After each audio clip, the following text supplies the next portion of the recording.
मराठवाड्यातल्या जालन्यामधील एक असं गाव जे इतकं चर्चेत नव्हतं, मात्र हे गाव कालांतरानं खूप चर्चेत आलं आणि एक आकर्षणाचा केंद्रबिंदू सुद्धा बनलं. अंतरवाली सराटी असं या गावाचं नाव. एक व्यक्ती जो सातत्यानं काही वर्षांपासून मराठा समाजाला आरक्षण मिळावं यासाठी मराठवाड्यामध्ये आंदोलन करत असतो. 29 ऑगस्ट 2023 पासून पुन्हा हा व्यक्ती आंदोलन सुरू करतो. हा माणूस म्हणजे मराठा आंदोलनाचे नेते. हो, आता त्यांना नेतेच म्हटलं जाते. ते म्हणजे मनोज जरांगे पाटील.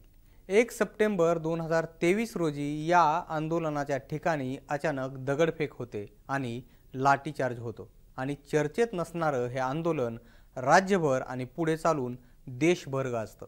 29 ऑगस्ट 2024ला मनोज जरांगे पाटलांच्या या आंदोलनाला म्हणजेच मराठा आंदोलनाला 1 वर्ष पूर्ण झाले.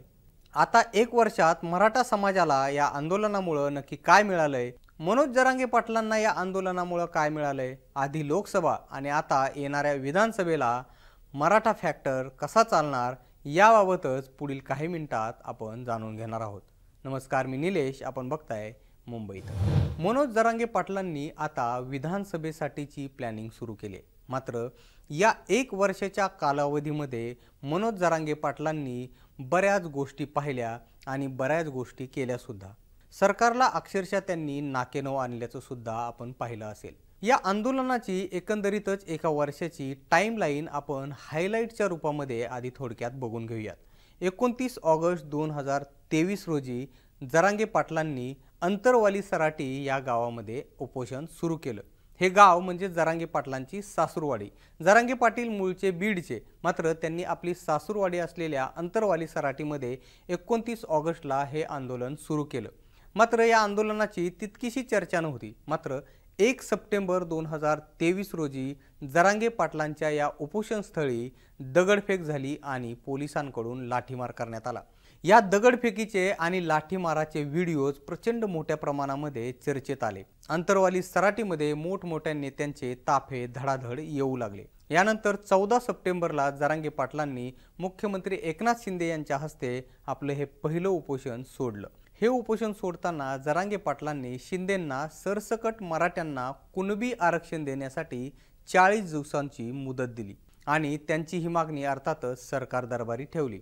यानंतर दुसरं उपोषण सुरू झालं 25 ऑक्टोबर 2023ला. सरकारनं आरक्षणाबाबत कोणतीही हालचाल न केल्यामुळं जरांगे पाटलांनी पुन्हा 30 ऑक्टोबरला उपोषण सुरू केलं. या दरम्यान माजलगाव आणि बीडमध्ये हिंसाचार झाला, जाळपोळ झाला.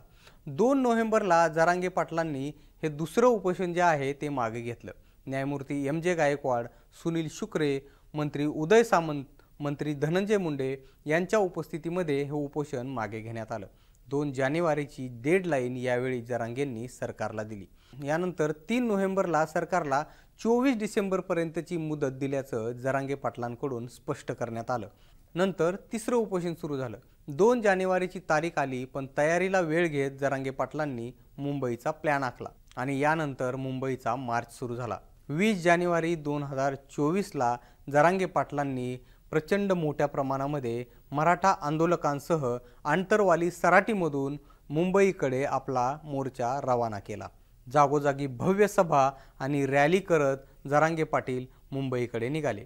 27 जानेवारीला ते नवी मुंबईला म्हणजे वाशीमध्ये पोहोचले, मुंबईच्या सीमेवरती पोहोचले. या ठिकाणी देखील मोठ्या प्रमाणामध्ये मराठा आंदोलकांनी गर्दी केल्याचं पाहायला मिळालं होतं. या ठिकाणी मुख्यमंत्र्यांनी सगळे सोयऱ्याच्या अध्यादेशाची प्रत दिल्यानंतर जरांगे पाटलांनी हा मार्च इथंच थांबवला आणि तिथून परतले.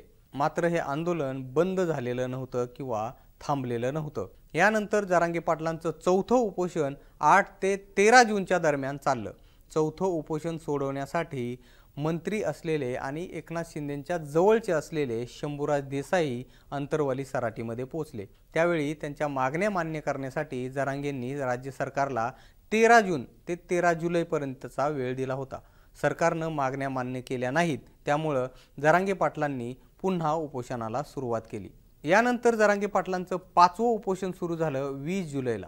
4 दिवस हे उपोषण चाललं आणि 24 जुलैला त्यांनी 5वं उपोषण स्थगित केलं.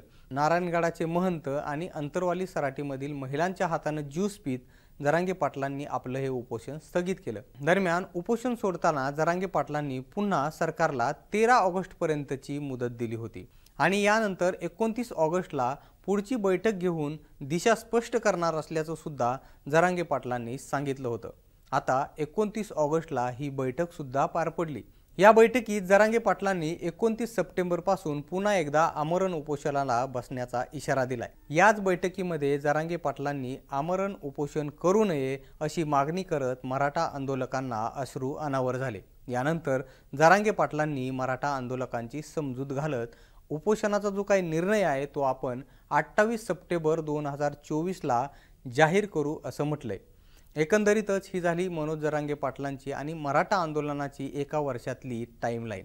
ही केवळ हायलाइट्स होती। या दरम्यान पुलाखालून बरंच पाणी वाहून गेलं। मराठा समाजाला ओबीसी मध्ये आरक्षण देण्याची मागणी आधी सगळे सोयरे नंतर सरसकट अशी करण्यात आली। सरकारनं पुरावे उत्खनन करण्यास सुरुवात केली। त्यानंतर पुराव्याच्या आधारे बऱ्याच मराठा समाजातील लोकांना ओबीसी मधून आरक्षण सुद्धा मिळालं। या काळात जरांगेंनी छगन भुजबळांना खूपच जास्त प्रमाणामध्ये टार्गेट केलं। शिवाय देवेंद्र फडणवीस, गिरीश महाजन, मुंडे यासह अनेकांना निशाण्यावर सुद्धा घेतलं।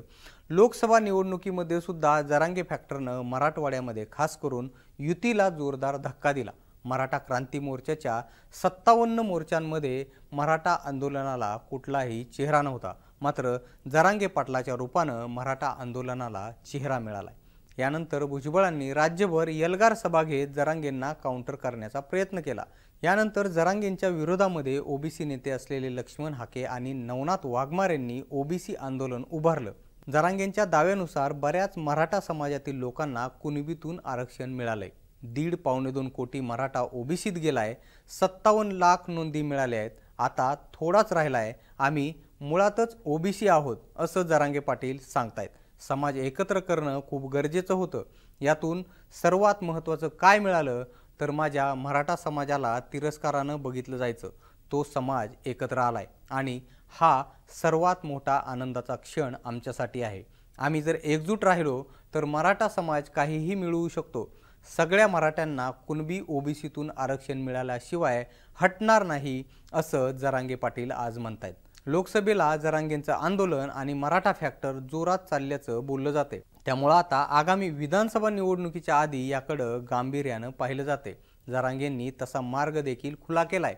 विधानसभेसाठी इच्छुकांच्या निवेदनांचे गठ्ठे अंतरवाली सराटीमध्ये येऊन पडले। विधानसभेला लोकसभेप्रमाणे फक्त पाडायचं की लढायचं याबाबत जरांगे आता काय निर्णय घेतात हे पाहणं महत्त्वाचं असणार आहे। त्यामुळे हे आंदोलन आता कुठवर जातंय हे पाहणं सुद्धा महत्त्वाचं असणार आहे। आपल्याला याबाबत काय वाटतं हे आम्हाला तुम्ही कमेंट बॉक्समध्ये नक्की सांगा आणि मुंबई तकला जर तुम्ही सबस्क्राइब केलं नसेल तर लगेच सबस्क्राइब करा। हा व्हिडिओ पाहिल्याबद्दल धन्यवाद।